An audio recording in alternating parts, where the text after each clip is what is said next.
Hey, what's going on everyone? It's me, it's Jinsula. I hope you're having a good day and welcome to today's Pokemon Go video. Alright, so today we're going to be talking about spending money in Pokemon Go. This is kind of an inevitability for any player who is looking to get ahead, mainly because you need to do a ton of raids and you need to hatch a ton of eggs in order to get the best of the best Pokemon. However, not every single in-app purchase is going to be valuable. I'm going to be going over how you could properly spend your money and get the most out of every single dollar that you spend. Now, before I continue, let me make it clear that you do not have to spend any money in Pokemon Go to get a very positive experience. It is a very free-to-play friendly game, and if you play your cards right, you're going to be able to get the most out of Pokemon Go without having to ever spend any money.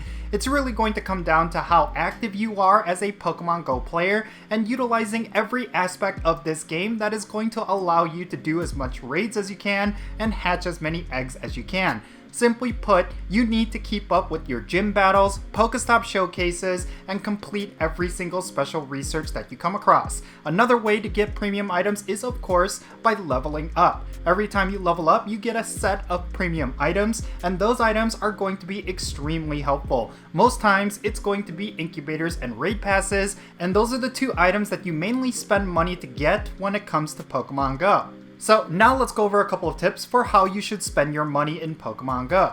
First and foremost, let's talk about the web store versus the in-app Pokeshop.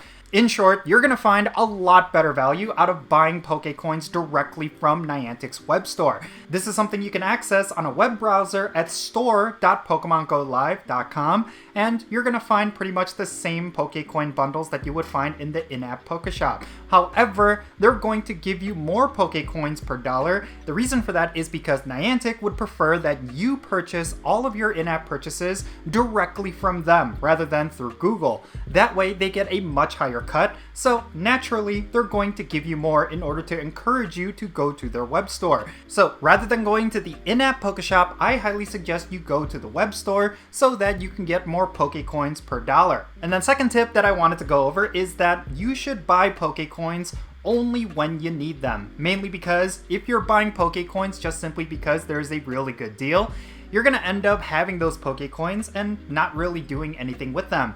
And you might end up buying a bundle that is not going to be high value. That is another thing. You need to pay attention to how valuable certain bundles are. The main thing you want to look for is premium battle passes as well as super incubators. These are very valuable items and you're going to be universally useful. My rule of thumb is that every single battle pass should cost about 60 Pokecoins. So if you come across a bundle that gives you 15 battle passes for, let's say, 1,000 Pokecoins, that's going to be somewhat decent value, but you could do even better. Occasionally, Niantic will have really good bundles in the Pokeshop or the web store, and those are the ones you will want to buy.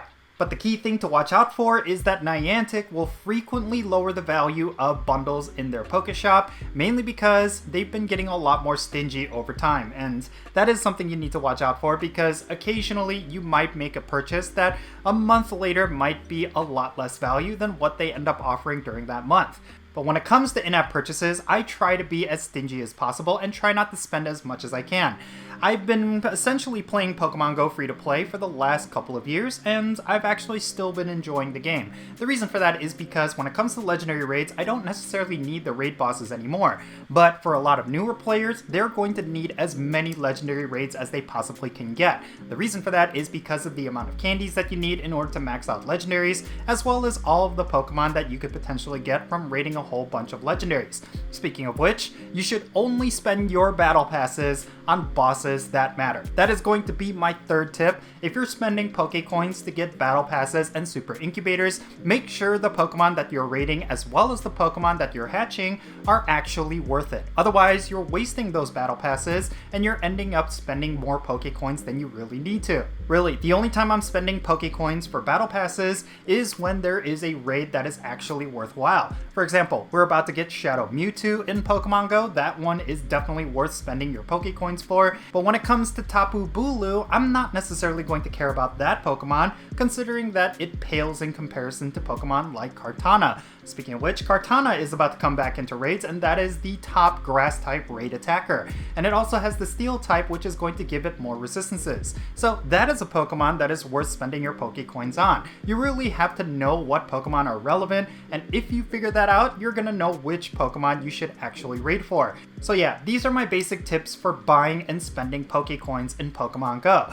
It's basically going to come down to what bundles are in the Pokeshop, but these bundles are not always the best value, like I mentioned earlier, and sometimes Niantic will offer different things that are actually really good value. These include the Community Day research tickets. They usually only cost $1 and they give you a lot more in return. They are typically about 400 to 500 Pokecoins worth of stuff, and that is actually really good. The other thing that I consider really good value is, of course, raid day tickets. Like, if you're going to participate in a raid day, you should purchase the raid day ticket because you're going to get a lot more raid passes per dollar. That is typically how it works, but sometimes they end up being very stingy about it. And you should also keep in mind that not every raid day is going to be that worth it. So you should really pay attention to what Pokemon is getting a raid day, and then purchase the raid day ticket if it is a good Pokemon for you to go after. And then finally, probably the best value per dollar is going to be the special research tickets for in-person Pokemon Go events. I'm talking about Go Tour and Go Fest, and I'm not talking about the global versions of these events. But if you're attending events that are being held in different cities, then you should definitely buy the tickets for those events because you're going to get a phenomenal experience. On top of all of the in-person activities that you're going to be getting with the purchase of those tickets, you're also going to be getting a boatload of premium items as well as legendary Pokemon and mythical Pokemon.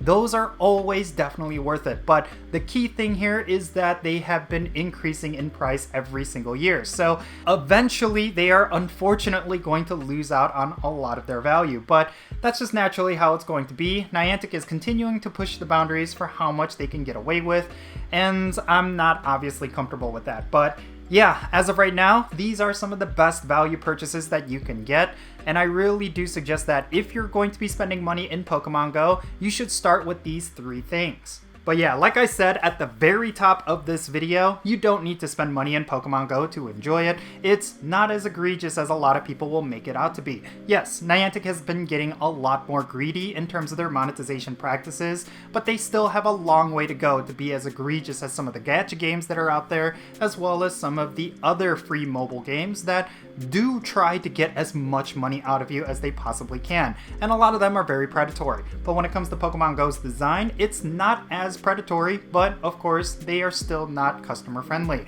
I think a lot of players have a lot of merit when they complain about Pokemon Go's monetization, but I still think it's a lot more fair compared to most other games. That's just my own opinion about it, but I do think Niantic could have a lot of more improvements. But in any case, yeah, that's going to be it for this video. I would love to know your thoughts regarding how you spend money in Pokemon Go. Are you a big spender? Are you basically a whale lord when it comes to Pokemon Go? Or are you someone who does not spend any money in the game?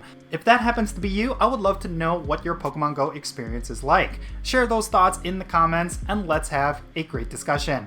And thank you so much for making it to this point in the video. If you ended up enjoying it, make sure you hit that thumbs up button and subscribe if it's your first time here. And don't forget that little bell so you can stay up to date on whenever I upload videos. And I want to give a quick shout out to every single patron on my Patreon. You make this channel content possible. If you want to support the Jinsula channel, the best way you could do so is by following the links in the description below. One of them will take you to my Patreon page. And if you become a paid member, you will get a permanent spot on my in-game Pokemon Go friends list. That way, you can get remote raid invites with me and we can increase our friendship level together. If that's something that interests you, then make sure you go and check out my Patreon. But if you want to support my channel in a different way that doesn't involve spending any money, then you could do so by following me on social media. My handle is @Jinsula and I'm on the platforms that you see on screen. And yeah, with that said, that's going to be it. I'm Jinsula. Be safe, have fun, love yourself, and I'll catch you all later.